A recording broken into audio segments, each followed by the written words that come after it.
So today is July 3rd. I'm actually at a cookout that some friends had on today. And I just wanted to talk a little bit about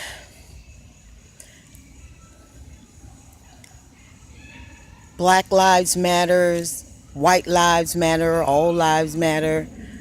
But I'm really concerned about the response that a lot of people have because black people are concerned about being killed by whites. Um, Racism is alive and well in America.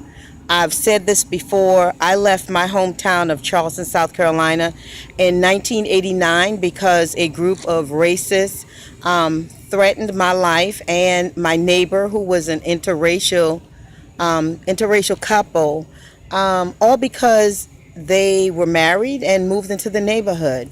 I stood up for them, and as a result of that, I became a target of the group. I had a sawed-off shotgun pointed at me. I had a white man to pull out his penis and tell me to suck it. I was called a nigger bitch.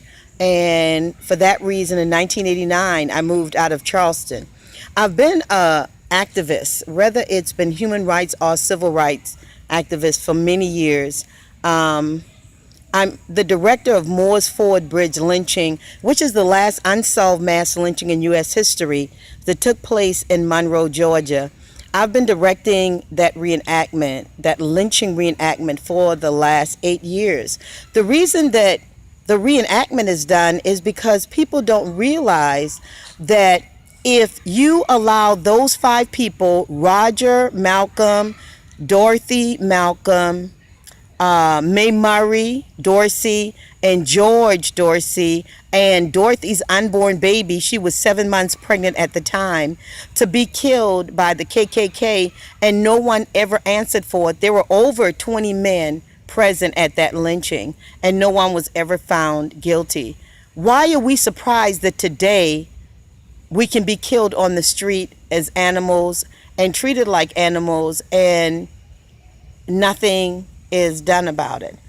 I'm concerned about black on black crime as well, because it seems that we're our worst enemy. And I definitely am upset when a white man kills an African American because of the color of their skin. But I'm even more pissed off because black men are killing black men and women because of no reason. So in the midst of all of us having this conversation, I want us to think about the fact that no one is going to stop the killing if we don't.